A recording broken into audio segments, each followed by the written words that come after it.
Hello दोस्तों, कैसे हैं आप सब। आई होप आप सब बढ़िया होंगे। दोस्तों आज हम देखेंगे सीआरपीएफ हेड कांस्टेबल मिनिस्ट्रियल का जो अभी एग्जाम चल रहा है। दोस्तों 22 फरवरी आज शिफ्ट हम लोग आज देखेंगे। जितने भी 3 शिफ्ट पूछे गए हैं, तीनों शिफ्ट का आज हम एनालिसिस किए हैं। और जिनका अभी तक एग्जाम नहीं हुआ है दोस्तों, आप ये देख लीजिए वीडियो, आपके लिए रामबाण होने वाला है। और जिनका हुआ है दोस्तों, आप लोग इस वीडियो में जितने भी क्वेश्चन है आप लोग अपना आंसर मिला लीजिएगा। दोस्तों हमारा पहला क्वेश्चन पूछा गया था दोस्तों, सिंगालीला राष्ट्रीय उद्यान भारत के किस राज्य में स्थित है। तो ये दोस्तों देख सकते हैं पश्चिम बंगाल राज्य की दार्जिलिंग जिले में एक राष्ट्रीय उद्यान सिंगालीला है, तो वहीं स्थित है दोस्तों। और दूसरा पॉइंट भी देख लीजिए दोस्तों, सिमलीपाल राष्ट्रीय उद्यान उड़ीसा में है जो कि हाथियों के लिए फेमस है दोस्तों, ये भी ध्यान रखिएगा। चलिए क्वेश्चन नंबर 2 पूछा गया था दोस्तों, भारतीय संविधान के किस अनुच्छेद के तहत प्रत्येक नागरिक को देश संपूर्ण राज्य क्षेत्र में स्वतंत्र रूप से घूमने का अधिकार प्रदान किया गया है। तो ये दोस्तों अनुच्छेद 19(1) के तहत, दोस्तों अनुच्छेद 19(1)(a) के तहत दोस्तों भाषण और अभिव्यक्ति की स्वतंत्रता का अधिकार, और अनुच्छेद 19(1)(b) के तहत बिना हथियारों के शांतिपूर्वक एकत्र होने का अधिकार है। अनुच्छेद 19(1)(c) के तहत संघ बनाने की स्वतंत्रता है। तो दोस्तों ये सब पॉइंट याद रखिएगा, आने वाले एग्जामों में पूछा जा सकता है। अभी जिसका नहीं हुआ है वो इतना ध्यान से देखिएगा दोस्तों और नोट करिए जाइएगा, और जिसका हो गया वो अपना आंसर मिला ले दोस्तों। चलिए दोस्तों क्वेश्चन नंबर 3 पूछा गया था दोस्तों, 2022 में भारत की अर्थव्यवस्था जीडीपी कितने नंबर पर थी। तो ये दोस्तों सितंबर 2022 में ब्रिटेन को पछाड़कर भारत दुनिया की 5वीं सबसे बड़ी अर्थव्यवस्था बन गया है। लेकिन दोस्तों ये पूछा था तो 2022 में भारत की अर्थव्यवस्था जीडीपी कितने नंबर पर थी दोस्तों, तो दोस्तों वो थी तब 6 नंबर पे। अब दोस्तों हो गई है 5 नंबर पर। चलिए क्वेश्चन नंबर 4 है दोस्तों, अविनाश सांवले किस खेल से संबंधित हैं। तो दोस्तों ये एक भारतीय ट्रैक और फील्ड एथलीट हैं।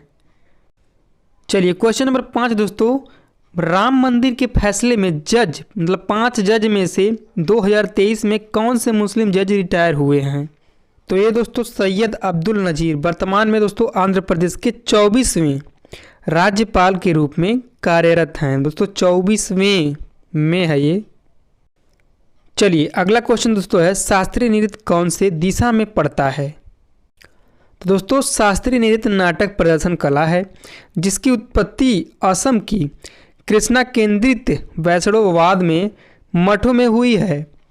श्रीमंत शंकर देव 15वीं शताब्दी भारत के पूर्वोत्तर दिशा में है दोस्तों। श्रीमंत शंकर देव इसके जनक माने जाते हैं, और दोस्तों भारत के पूर्वोत्तर दिशा में। चलिए अगला क्वेश्चन दोस्तों है, शास्त्रीय नृत्य कुल कितने हैं। तो दोस्तों कुल 8 शास्त्रीय नृत्य हैं दोस्तों। भरतनाट्यम जो कि तमिलनाडु में है, कथकली जो कि केरल में है, कुचिपुड़ी जो कि आंध्र प्रदेश में है, कथक जो कि उत्तर भारत में है, मोहिनीअट्टम जो कि केरल में है, मणिपुर में है, उड़ीसी में है दोस्तों। चलिए क्वेश्चन नंबर 8 है दोस्तों, शेख मोइनुद्दीन चिश्ती की जीवनी किस मुगल बादशाह की बेटी ने लिखी थी। तो दोस्तों जहां आर बेगम साहिबा शाहजहां और मुमताज़ की सबसे बड़ी बेटी थी, जिसका शीर्षक है दोस्तों मुनी अल अरवा था। चलिए क्वेश्चन नंबर 9 दोस्तों, राजा राव इंद्रजीत सिंह यादव लोकसभा सांसद किस पार्टी से संबंधित हैं। तो दोस्तों 17वीं लोकसभा सदस्य भारत की संसद के निचले सदन वह है हरियाणा में गुरुग्राम का प्रतिनिधित्व करते हैं, जो कि पार्टी उनकी है दोस्तों बीजेपी। चलिए क्वेश्चन नंबर 10 दोस्तों, 2011 की जनगणना के अनुसार सबसे कम जनसंख्या वाला राज्य कौन सा है। दोस्तों तो आप लोग देख सकते हैं यहाँ पे हमने सब विस्तार से लिख दिया दोस्तों। ज़्यादा जनसंख्या उत्तर प्रदेश, उसके बाद महाराष्ट्र, उसके बाद बिहार, उसके बाद पश्चिम बंगाल दोस्तों। कम जनसंख्या सिक्किम, और ज़्यादा क्षेत्रफल दोस्तों राजस्थान, और कम क्षेत्रफल गोवा। ज़्यादा साक्षरता केरल और कम साक्षरता बिहार। ज़्यादा लिंगानुपात केरल और कम लिंगानुपात हरियाणा। दोस्तों पहली जनगणना 1872 में हुई थी दोस्तों। ये सब इंपॉर्टेंट है पॉइंट, सब फैक्ट याद रखिएगा। चलिए क्वेश्चन नंबर 11 दोस्तों, 2011 की जनगणना के अनुसार अनुसूचित जनजाति का प्रतिशत कितना था। तो दोस्तों 2011 की जनगणना के अनुसार अनुसूचित जनजाति भारत की कुल जनसंख्या का 8.6% था, और दोस्तों अनुसूचित जातियों की संख्या 20,13,78,086 है, और दोस्तों परसेंटेज में 16.6%। क्वेश्चन नंबर 12 दोस्तों, हड़प्पा सभ्यता का पुरातात्विक स्थल धौलावीरा कहाँ स्थित है। तो दोस्तों लोथल जो कि गुजरात में है, कालीबंगा राजस्थान में है, आलमगीरपुर उत्तर प्रदेश में है और दोस्तों राखीगढ़ हरियाणा में है। दोस्तों मैं ये सब फैक्ट क्यों बता रहा हूँ दोस्तों, ये सब मैं फैक्ट इसलिए बता रहा हूँ दोस्तों, अब की बार क्वेश्चन जो जिसका पेपर अभी नहीं हुआ है, जिसका पेपर अभी होने वाला है दोस्तों, ये 100% क्वेश्चन यहीं से बनेंगे दोस्तों। तो यहीं से बनेंगे, इनसे रिलेटेड क्वेश्चन देख लेते हैं हम सभी सारे, तो हमारा पेपर आसान हो जाएगा। और तो इसीलिए आप लोग इसे नोट कर लीजिएगा दोस्तों। चलिए क्वेश्चन नंबर 13 दोस्तों, आमतौर पर लाइफ राफ्ट को फुलाने के लिए किसका उपयोग किया जाता है? तो ये दोस्तों कार्बन डाइऑक्साइड का किया जाता है, यानी कि CO2। चलिए क्वेश्चन नंबर 14 था दोस्तों, ईसाई धर्म का भारतीय से संबंध कब स्थापित हुआ था? दोस्तों माना जाता है कि भारत में ईसाई धर्म की शुरुआत केरल के तटीय नगर को करायगानूर में हुई, जहां ईसा मसीह के 12 प्रमुख शिष्यों में से एक सेंट थॉमस जो कि 52 AD में केरल के कुंडूनगनूर आए थे। चलिए क्वेश्चन नंबर 5 दोस्तों, 1962 में भारत के वित्त मंत्री कौन थे? तो ये दोस्तों मोरारजी देसाई थे। चलिए क्वेश्चन नंबर 16 दोस्तों, राजस्थान की बीकानेर में हाल ही में 1000 मेगावाट की बीकानेर सौर ऊर्जा परियोजना की वर्चुअल आधारशिल किसने रखी है? दोस्तों करंट अफेयर से है दोस्तों, और ये दोस्तों तो 100% क्वेश्चन पेपर वही है दोस्तों, आप लोग ध्यान से इसे देख लीजिएगा। तो दोस्तों इस क्वेश्चन का सही जवाब आपका हो जाएगा जनवरी 2023 में राष्ट्रपति द्रौपदी मुर्मू। चलिए क्वेश्चन नंबर 17 दोस्तों, पेरीफेरा संघ से संबंधित नहीं है। तो दोस्तों ऑप्शन में आपकी ये 3 ऑप्शन थे, तो दोस्तों इसमें से पूछा है संबंधित नहीं है, तो दोस्तों एक ऑप्शन कोई दूसरा था, तो वही नहीं था। तो दोस्तों आप लोग देख लीजिएगा कौन कौन सा संबंधित है। साइकोन, यूप्लेटेला, अस्पंजिला। चलिए क्वेश्चन नंबर 18 दोस्तों, MSME अवार्ड में कितनी पुरस्कार राशि दी जाती है? तो दोस्तों 1 से 3 लाख के मध्य दी जाती है। दोस्तों उड़ीसा सरकार को राष्ट्रीय MSME पुरस्कार 2022 श्रेणी में प्रथम पुरस्कार से सम्मानित किया गया है। चलिए क्वेश्चन नंबर 19 दोस्तों, सबसे लंबे समय तक सेवा करने वाले लोकसभा सदस्य इंद्रजीत गुप्ता किस पार्टी से संबंधित थे? तो दोस्तों कम्युनिस्ट पार्टी ऑफ इंडिया से संबंधित थे दोस्तों, और लोकसभा के निचले सदन के लिए इन्हें 11 बार चुना गया है। चलिए क्वेश्चन नंबर 20 दोस्तों, भारतीय लघु उद्योग विकास बैंक की स्थापना किस एक्ट के तहत हुई है? तो दोस्तों भारतीय लघु उद्योग विकास बैंक अधिनियम 1889, इसकी स्थापना दोस्तों 2 अप्रैल 1990 में हुई थी, और दोस्तों हेडक्वार्टर उत्तर प्रदेश की लखनऊ जिले में है। चलिए दोस्तों अगला क्वेश्चन है दोस्तों, 2022 में पद्म विभूषण प्राप्तकर्ता प्रभा अत्रे को किस क्षेत्र से संबंधित हैं? तो दोस्तों ये कला से संबंधित है दोस्तों। डॉक्टर प्रभा अत्रे भारतीय की प्रसिद्ध शास्त्रीय संगीत गायिका हैं दोस्तों। 2022 में 4 पद्म विभूषण और दोस्तों 17 पद्म भूषण और 107 पद्मश्री पुरस्कार शामिल हैं। चलिए क्वेश्चन नंबर 22 दोस्तों, पंडित जसराज का संबंध किस घराने से है? तो दोस्तों पंडित जसराज का संबंध मेवाती घराने से है। चलिए क्वेश्चन नंबर 23 है दोस्तों, प्रधानमंत्री गति शक्ति योजना हेतु राज्यों को 50 लाख तक ब्याज मुक्त कितना बजट आवंटित किया गया है? तो दोस्तों 1 लाख करोड़ अप्रैल। तो दोस्तों 1 लाख करोड़ अप्रैल 2022 में सभी 28 राज्यों में लगभग 5000 करोड़ रुपए की लगभग 190 परियोजना प्रस्तुत की है। दोस्तों इतना एनालिसिस करने के बाद हमको 23 ही क्वेश्चन मिले हैं दोस्तों। अब उन्हें कहिएगा 25 क्वेश्चन पूछा जाता है तो 2 क्वेश्चन कहाँ गया? तो 2 क्वेश्चन नहीं मिले हैं दोस्तों, जितना मिला है मैं उतना ही इस वीडियो में मेंशन किया हूँ। तो दोस्तों ये थे फर्स्ट शिफ्ट के आपके क्वेश्चन, और जितने भी क्वेश्चन थे दोस्तों सब 100% रियल पेपर के क्वेश्चन है दोस्तों, आप लोग विश्वास करिए। इसके बाद हम लोग देखेंगे सेकंड शिफ्ट का, उसके बाद देखेंगे हम लोग थर्ड शिफ्ट का। तो दोस्तों वीडियो में बने रहिएगा। चलिए दोस्तों करते हैं सेकंड शिफ्ट। सो दोस्तों हमारा पहला क्वेश्चन यही पूछा गया था, जाट जटनी किस राज्य का लोक नृत्य है? दोस्तों लोक नृत्य काफ़ी ज़्यादा इंपॉर्टेंट है, और ये काफ़ी ज़्यादा इंपॉर्टेंट इसलिए है क्योंकि हर एक एग्जामों में पूछा जा रहा है लोक नृत्य से रिलेटेड क्वेश्चन। तो दोस्तों इसीलिए आप लोग पूरा जितना भी लोक नृत्य है आप लोग देख लीजिएगा, एक क्वेश्चन आपका 100% श्योर हो जाएगा। तो दोस्तों बताइएगा इस क्वेश्चन का राइट आंसर। तो दोस्तों इस क्वेश्चन का राइट आंसर आपका ऑप्शन नंबर ए हो जाएगा दोस्तों, बिहार। दोस्तों बिहार के जितने भी लोक नृत्य हैं मैंने इसमें लिख दिए हैं दोस्तों, इसे भी आप लोग याद कर लीजिएगा दोस्तों। कर्मा है, माघ है, जाट जटनी है, सामा चकेवा है, विदेशिया और झिझिया झुमरी, ये सब काफ़ी इंपॉर्टेंट है दोस्तों। चलिए दोस्तों अगला क्वेश्चन पूछा गया था, कर्क रेखा भारत के कितने राज्यों से होकर गुजरती है? बताइएगा इस क्वेश्चन का राइट आंसर क्या आएगा दोस्तों। जी बिल्कुल सही। इस क्वेश्चन का राइट आंसर आपका ऑप्शन नंबर बी हो जाएगा दोस्तों, 8 राज्य। 8 राज्य कौन कौन से दोस्तों? गुजरात, राजस्थान, मध्य प्रदेश, छत्तीसगढ़, पश्चिम बंगाल, त्रिपुरा, मिजोरम, झारखंड। चलिए क्वेश्चन नंबर 3 था दोस्तों, अरावली पर्वतमाला की सबसे ऊंची चोटी कितनी है? कितनी है दोस्तों, कौन सी नहीं, कितनी है? ये काफ़ी इंपॉर्टेंट है, बताइएगा इस क्वेश्चन का राइट आंसर क्या होगा। तो दोस्तों इस क्वेश्चन का राइट आंसर आपका ऑप्शन नंबर बी हो जाएगा दोस्तों, 1722 मीटर। जी हाँ दोस्तों, कहीं कहीं आप लोग को देखने को लिए मिलेगा 1727 मीटर। तो दोस्तों आप लोग कंफ्यूज मत होइएगा, क्योंकि ऑप्शन में एक ही ऑप्शन आएगा। तो दोस्तों गुरु शिखर 1722 मीटर, राजस्थान में इसे आड़ावाल कहते हैं, ये भी पॉइंट याद रखिएगा। चलिए क्वेश्चन नंबर 4 था दोस्तों, किस अनुच्छेद के तहत भारतीय निर्वाचन आयोग का गठन किया गया था? अनुच्छेद आपका दिया गया है दोस्तों। तो दोस्तों इस क्वेश्चन का राइट आंसर आपका ऑप्शन नंबर बी हो जाएगा दोस्तों, अनुच्छेद 324। दोस्तों अनुच्छेद 324 के तहत निर्वाचन आयोग का गठन हुआ था। इसकी स्थापना दोस्तों 15 जनवरी 1950 को हुई थी, और दोस्तों 15 जनवरी को ही राष्ट्रीय मतदाता दिवस मनाया जाता है। तो दोस्तों ये भी काफ़ी इंपॉर्टेंट है, ये पूछा जा सकता है। क्वेश्चन नंबर 5 था दोस्तों, भूटान की सीमा भारत की राज्य से कितने किलोमीटर सीमा लगती है? दोस्तों आप लोग इतने ज़्यादा इंपॉर्टेंट क्वेश्चन देख रहे हैं, और ये आप लोग ध्यान रखें दोस्तों, आप लोग का जो पेपर नहीं हुआ है दोस्तों, अगले 2 दिन या 3 दिन के अंदर होने वाला है। तो दोस्तों ये क्वेश्चन और ये वीडियो आप लोग के लिए रामबाण होने वाला है, क्योंकि ये प्लस पॉइंट, इतना प्लस पॉइंट है दोस्तों, इससे आप अनुमान लगा सकते हैं कहाँ कहाँ से क्वेश्चन पूछ रहा है, कैसे कैसे क्वेश्चन पूछ रहा है दोस्तों। इनसे रिलेटेड सभी क्वेश्चन देख भी सकते हैं। इस क्वेश्चन का राइट आंसर आपका ऑप्शन नंबर बी हो जाएगा दोस्तों, 699 किलोमीटर। जी हाँ दोस्तों, 699 किलोमीटर भारत के 4 राज्यों से लगती है। पहला है सिक्किम, दूसरा पश्चिम बंगाल, तीसरा असम और चौथा अरुणाचल प्रदेश। चलिए क्वेश्चन नंबर 6 था दोस्तों, भारत की सीमा बांग्लादेश के साथ सबसे ज़्यादा कितने किलोमीटर साझा करती है? दोस्तों आप लोग को सभी को पता है कि दोस्तों भारत और बांग्लादेश का सीमा सबसे ज़्यादा अधिक लगता है।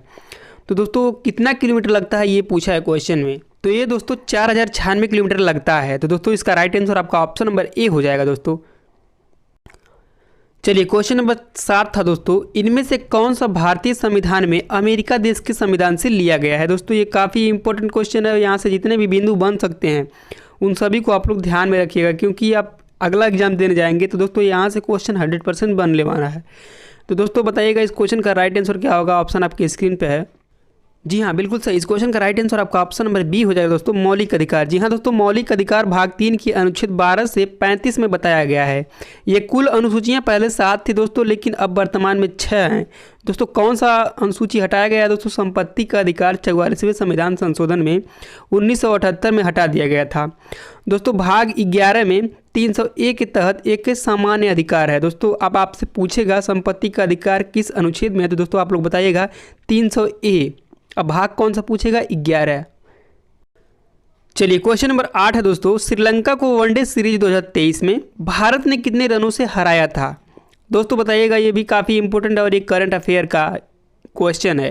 तो दोस्तों 317 रन से हराया था, तो इसलिए इसका राइट आंसर आपका ऑप्शन नंबर बी हो जाएगा, 317 रन। दोस्तों 317 रन से हराकर तिरुवनंतपुरम के ग्रीनफील्ड अंतर्राष्ट्रीय स्टेडियम में हुआ था। दोस्तों ये भारत ने इतिहास रच दिया था। दोस्तों इसके पहले न्यूजीलैंड ने आयरलैंड को 290 रन से हराया था 2008 में। 2008 की बात है दोस्तों ये। चलिए क्वेश्चन नंबर 9 था दोस्तों, 2023 में विराट कोहली वनडे में किस खिलाड़ी को पीछे छोड़ दिया? दोस्तों बताइएगा, ये भी इंपॉर्टेंट है। जी हाँ दोस्तों, इस क्वेश्चन का राइट आंसर आपका ऑप्शन नंबर डी हो जाए दोस्तों, महिला जयवर्धने। जी हाँ दोस्तों, महिला जयवर्धने श्रीलंकाई क्रिकेटर हैं। महिला जयवर्धने को विराट कोहली ने 5वां स्थान हासिल किया। चलिए क्वेश्चन नंबर 10 दोस्तों, सती प्रथा का अंत किस गवर्नर ने किया था? बताइएगा, ये भी काफ़ी इंपॉर्टेंट है दोस्तों, ये भी कई एग्जामों में पूछा गया है। बिल्कुल सही। इस क्वेश्चन का राइट आंसर आपका ऑप्शन नंबर बी हो जाएगा दोस्तों, लॉर्ड विलियम बेंटिंक। जी हाँ दोस्तों। चलिए क्वेश्चन नंबर 11 दोस्तों, सूरी साम्राज्य का संस्थापक कौन था? दोस्तों ये तो सबको पता ही होगा। तो दोस्तों इस क्वेश्चन का राइट आंसर आपका ऑप्शन नंबर सी हो जाएगा दोस्तों, शेर शाह सूरी। शेर शाह सूरी जिन्होंने हुमायूं को 1540 में हराकर उत्तर भारत में सूरी साम्राज्य का स्थापना किया। इनका बचपन का नाम काफ़ी इंपॉर्टेंट है दोस्तों, फरीद खां है, याद रखिएगा। चलिए क्वेश्चन नंबर 12 है दोस्तों, 2022 से 2023 का बजट में कितने किलोमीटर सड़क बनाने का लक्ष्य रखा गया है? दोस्तों ये भी करंट अफेयर से संबंधित क्वेश्चन है। तो दोस्तों इस क्वेश्चन का राइट आंसर आपका ऑप्शन नंबर बी हो जाएगा दोस्तों, 25,000 किलोमीटर। जी हाँ दोस्तों, और दोस्तों करंट से ज़्यादा क्वेश्चन पूछे जा रहे हैं, तो इसलिए आप लोग इसे ध्यान से देखिएगा, और करंट अफेयर्स के जितने भी क्वेश्चन हैं आप लोग एक बार रिवाइज कर लीजिएगा, क्योंकि अभी 3-4 क्वेश्चन देखने को मिल गया है इस शिफ्ट में। क्वेश्चन नंबर 13 दोस्तों, आवर्त सारणी में वर्ग 17, दोस्तों ये 17 है दोस्तों, हिंदी में लिखा गया है, लेकिन ये अंकों में 17 का तत्व कौन सा नहीं है, कौन सा नहीं है दोस्तों, बताना है आपको। तो दोस्तों इस क्वेश्चन का राइट आंसर आपका ऑप्शन नंबर डी हो जाएगा दोस्तों, हीलियम। जी हाँ दोस्तों हीलियम हाइड्रोजन तत्व का नहीं है। दोस्तों आप लोग जानते हैं हाइड्रोजन, ब्रोमीन, आयोडीन, क्लोरीन ये सब आते हैं, लेकिन हीलियम नहीं आता है। चलिए दोस्तों क्वेश्चन नंबर 14 दोस्तों, हाल ही में किसान पुष्पक योजना के तहत कितनी ड्रोन किसान को ऋण दिए गए हैं। दोस्तों ये भी करंट अफेयर से ही है। तो दोस्तों इस क्वेश्चन का राइट आंसर आपका ऑप्शन नंबर सी हो जाएगा दोस्तों, 150 करोड़। दोस्तों यहाँ से आप लोग वीडियो देखने के बाद अनुमान लगा लिए होंगे दोस्तों कहाँ से कितने क्वेश्चन पूछे जा रहे हैं। दोस्तों आप लोग देख सकते हैं करंट अफेयर से संबंधित क्वेश्चन ज़्यादा पूछे जा रहे हैं, तो आप लोग इसे ध्यान से अगली एग्जाम देने के लिए आप लोग रिवाइज कर लीजिएगा। चलिए क्वेश्चन नंबर 15 था दोस्तों, भारत में दूसरा सबसे ज़्यादा रेप किस राज्य में होता है। दोस्तों ये काफ़ी इम्पोर्टेंट है, ये सबको जानना ज़रूरी भी है दोस्तों। आप लोग भले एग्जाम न दे रहे हैं, लेकिन ये सब जानना ज़रूरी है। तो दोस्तों इस क्वेश्चन का राइट आंसर आपका ऑप्शन नंबर बी हो जाएगा, मध्य प्रदेश। जी हाँ दोस्तों, एनसीईआरटी के अनुसार 2021 में मध्य प्रदेश दूसरा राज्य है। पहला राज्य दोस्तों राजस्थान है, तीसरा उत्तर प्रदेश है। चलिए क्वेश्चन नंबर 16 दोस्तों, इनमें से कौन सा पादप कोशिका से संबंधित नहीं है। तो दोस्तों इसका सही जवाब हो जाएगा आपका, पादप कोशिका में लाइसोसोम नहीं पाया जाता है। चलिए अगला क्वेश्चन दोस्तों है, खालसा कॉलेज की स्थापना अमृतसर में किस वर्ष में हुआ था। दोस्तों आप लोग को वर्ष बताना है किस वर्ष में हुआ था। तो दोस्तों इस क्वेश्चन का राइट आंसर आपका ऑप्शन नंबर बी हो जाएगा दोस्तों, 1892 में। चलिए क्वेश्चन नंबर 18 दोस्तों, टिहरी बांध किस राज्य में स्थित है। तो दोस्तों इस क्वेश्चन का राइट आंसर आपका ऑप्शन नंबर सी हो जाएगा, उत्तराखंड। जी हाँ दोस्तों, भारत का सबसे ऊंचा बांध टिहरी बांध जो कि भागीरथी नदी पर स्थित, और यह उत्तराखंड राज्य में स्थित है। चलिए क्वेश्चन नंबर 19 दोस्तों, 5G सक्षम ड्रोन का नाम क्या है। तो ये दोस्तों ड्रोन स्काईवे वाक है। चलिए क्वेश्चन नंबर 20 दोस्तों, किसी शैवाल में कोशिका भित्ति पाई जाती है। तो इस क्वेश्चन का सही जवाब हो जाएगा आपका कैरोफेसियन, जो कि ग्रीन शैवाल है। चलिए क्वेश्चन नंबर 21 दोस्तों, नीति आयोग का गरीबी सूचकांक बहुआयामी गरीबी 2021 में शीर्ष पर राज्य कौन सा था, मतलब पहले स्थान पर कौन सा। दोस्तों ये सिर्फ हो गया है, सॉरी मिस्टेक हो गया दोस्तों टाइपिंग में। तो दोस्तों पहले पर बिहार है जो कि 51.91% है। दूसरा है झारखंड जो कि 42.16% है। तो दोस्तों हमारा मेहनत थोड़ा सा भी पसंद आया दोस्तों तो प्लीज़ वीडियो को लाइक कर दीजिएगा दोस्तों। चैनल पर पहली बार विजिट किए हैं तो सब्सक्राइब करना ना भूलिएगा। और दोस्तों हर एक शिफ्ट पाने के लिए हमारे चैनल को तुरंत सब्सक्राइब कर लीजिए दोस्तों। मैं हर एक शिफ्ट का एनालिसिस करूँगा। तो दोस्तों थर्ड शिफ्ट का हमारा पहला क्वेश्चन है, झावेरी बहनों यानी कि दर्शना, नैना, रंजना एवं सुवर्णा का संबंध शास्त्रीय नृत्य किस विधा से है। तो दोस्तों इस क्वेश्चन का राइट आंसर आपका ऑप्शन नंबर सी हो जाएगा, मणिपुर। जी हाँ दोस्तों, गुरु विपिन को अक्सर मणिपुर नृत्य का जनक माना जाता है दोस्तों, ये भी पॉइंट याद रखिएगा। चलिए क्वेश्चन नंबर 2 दोस्तों, ईशान किशन ने बांग्लादेश के खिलाफ दोहरा शतक कितने गेंदों पर लगाया था। तो ये दोस्तों 126 गेंदों पर लगाया था। 126 गेंदों में 200 रन की पारी खेली। इस दौरान उन्होंने 23 चौके और 9 छक्के लगाए थे। उन्होंने क्रिस गेल का रिकॉर्ड तोड़ दिया। गेल ने 138 बॉल पर जिम्बाब्वे के खिलाफ दोहरा शतक लगाया था।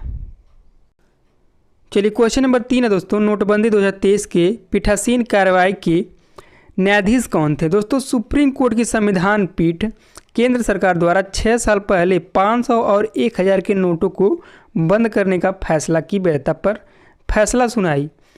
कुल 5 सुप्रीम कोर्ट पीठासीन हैं दोस्तों। इस क्वेश्चन का राइट आंसर आप लोग कमेंट बॉक्स में लिखना ना भूलें। चलिए क्वेश्चन नंबर 4 है दोस्तों, दिल्ली नगर निगम चुनाव 2022 में कितनी सीटों पर चुनाव हुआ है। तो दोस्तों इस क्वेश्चन का राइट आंसर आपका ऑप्शन नंबर ए हो जाएगा, 250 सीट। दोस्तों आम आदमी पार्टी 134 सीट और बीजेपी 104 सीट, कांग्रेस 9 सीट। चलिए क्वेश्चन नंबर 5 दोस्तों, सिंधु घाटी सभ्यता के सर्वप्रथम 1826 में किसने इस स्थल की यात्रा की थी, बताइएगा दोस्तों। तो दोस्तों इस क्वेश्चन का राइट आंसर आपका ऑप्शन नंबर सी हो जाएगा दोस्तों, चार्ल्स मेसन। जी हाँ दोस्तों, सर्वप्रथम 1826 में चार्ल्स मेसन ने इस स्थल की यात्रा की तथा हड़प्पा में एक टीले के बारे में बताया है। चलिए क्वेश्चन नंबर 6 दोस्तों, 1809 में रणजीत सिंह के साथ अमृतसर की संधि किसने की थी? तो दोस्तों अमृतसर की संधि एक समझौता था जो चार्ल्स टी मेटकाफ जो ब्रिटिश ईस्ट इंडिया कंपनी का प्रतिनिधित्व कर रहे थे। चलिए क्वेश्चन नंबर 7 दोस्तों, आम बजट 2023 से 2024 में शिक्षा के लिए कितने रुपए आवंटित किए गए हैं? दोस्तों आम बजट 2023 से 2024 में शिक्षा के लिए 1,12,899 करोड़ रुपए आवंटित किए गए। बता दें कि पिछले साल के बाद 2022 में शिक्षा के लिए कुल 1,04,278 करोड़ रुपए आवंटित किए गए हैं। दोस्तों अगर जो आपसे 2022 का पूछा होगा तो आपका आंसर हो जाएगा 1,04,278 करोड़। अगर जो तत्कालीन में 23-24 का पूछा होगा तो दोस्तों आपका हो जाएगा आंसर 1,12,899 करोड़। चलिए क्वेश्चन नंबर दोस्तों 8 है, 2011 की जनगणना में तीसरे सबसे कम साक्षरता दर वाला राज्य कौन सा है? तो दोस्तों पहला बिहार, दूसरा अरुणाचल प्रदेश, तीसरा राजस्थान है। और दोस्तों ज़्यादा साक्षरता वाला पहला केरल है, दूसरा लक्षद्वीप है, तीसरा मिजोरम है, चौथा गोवा है। दोस्तों लेकिन अगर जो केंद्र शासित प्रदेश में पूछे तो आप लोग को पता ही है लक्षद्वीप मारना है। चलिए क्वेश्चन नंबर 9 दोस्तों, दिल्ली में जामा मस्जिद का निर्माण किसने करवाया था? तो दोस्तों इस मस्जिद का निर्माण 1650 में शाहजहां ने शुरू करवाया था। इसे बनने में कुल 6 वर्ष का समय लगा था। और दोस्तों पैसे की बात करें तो 10 लाख रुपए लगे थे। दोस्तों ये बनकर तैयार हुआ था 1656 में, यानी 6 साल के बाद से। अब आपका क्वेश्चन नंबर 10 दोस्तों, जिस व्यक्ति के मौलिक अधिकार का हनन होता है वह किस अनुच्छेद के तहत सीधे सर्वोच्च न्यायालय जा सकता है? तो दोस्तों संवैधानिक उपचारों का अधिकार जो कि अनुच्छेद 32 में है। दोस्तों इसके माध्यम से आप सर्वोच्च न्यायालय सीधे जा सकते हैं। चलिए क्वेश्चन नंबर 11 दोस्तों, हाल ही में तमिलनाडु में आया मांडूस चक्रवात का नाम किसने दिया? तो दोस्तों चक्रवात जहाँ से आता है उसी ने वही नाम देता है, मतलब वही देश नाम देता है। तो दोस्तों ये आया था यूएई से, यानी कि चक्रवाती तूफान को मैंडूस नाम संयुक्त अरब अमीरात ने दिया। चलिए क्वेश्चन नंबर 12 पूछा गया था दोस्तों, नई आबकारी नीति में दिल्ली में शराब पीने की उम्र कितने साल में घटाकर 21 साल कर दी गई है? तो दोस्तों ये 25 वर्ष से कर दी गई है। चलिए क्वेश्चन नंबर 13 था दोस्तों, निम्नलिखित में से कौन सा संतूर वादक थे जिनका 2022 में हाल ही में निधन हुआ है? तो ये दोस्तों पंडित शिव कुमार शर्मा, जो कि 10 मई 2022 में इनका निधन हो गया था। चलिए क्वेश्चन नंबर 14 दोस्तों, क्वेश्चन नंबर 14 में दोस्तों इसका आंसर छुपा हुआ है तो आप लोग कंफ्यूज मत होइएगा। दोस्तों क्वेश्चन यही है, 1955 में आरबीआई ने इंपीरियल बैंक ऑफ इंडिया को पार्लियामेंट एक्ट के तहत अधिग्रहित कर लिया। Test bank of India state bank of India act 1955 के तहत 30 अप्रैल 1955 को बदला गया। मतलब ओरिएंटल बैंक का नाम अब स्टेट बैंक इंडिया हो गया, जो कि वर्तमान में है। बस क्वेश्चन यही था कि ओरिएंटल बैंक का न्यू नाम कौन सा है। चलिए क्वेश्चन नंबर 15 दोस्तों, ये काफ़ी ज़्यादा इम्पोर्टेंट है, पॉक्सो एक्ट कब लागू किया गया था? तो दोस्तों पॉक्सो एक्ट 14 नवंबर 2012 को लागू किया गया था। चलिए क्वेश्चन नंबर 16 दोस्तों, मझगवां हीरे की खदान किस राज्य में स्थित है? दोस्तों ये मध्य प्रदेश के पन्ना जिले में स्थित है। चलिए क्वेश्चन नंबर 17 दोस्तों, आवर्त सारणी में 5वीं तत्व का नाम क्या है? दोस्तों आवर्त सारणी से आप लोग पहले भी शिफ्ट में देखे होंगे, पूछा था। तो दोस्तों ये था 3rd शिफ्ट, और दोस्तों 2nd शिफ्ट में भी पूछा गया था। तो दोस्तों इस क्वेश्चन का राइट आंसर आप लोग को सामने दिख ही रहा है। तो दोस्तों पहला है हाइड्रोजन, दूसरा है हीलियम, तीसरा है लिथियम और चौथा है बेरिलियम, यानी 5वां बोरान है। तो दोस्तों पूरा एनालिसिस करने के बाद हमको 17 ही क्वेश्चन मिला। तो दोस्तों मैं और इधर उधर से क्वेश्चन नहीं इसमें डाला हूँ, जितना पूछा गया था उतना ही क्वेश्चन इस वीडियो में मैंने मेंशन किया है। ये दोस्तों 100% रियल पेपर है, आप लोग विश्वास करिए। दोस्तों हमारा वीडियो थोड़ा सा भी अच्छा लगा हो तो दोस्तों वीडियो को लाइक कर दीजिएगा। दोस्तों चैनल पर पहली बार विजिट किए हैं तो सब्सक्राइब करना ना भूलिएगा दोस्तों, क्योंकि ऐसे ही मैं हर एक पेपर और हर एक एग्जाम का एनालिसिस करके आपको दूंगा। मिलते हैं नेक्स्ट वीडियो में। जय हिंद जय भारत।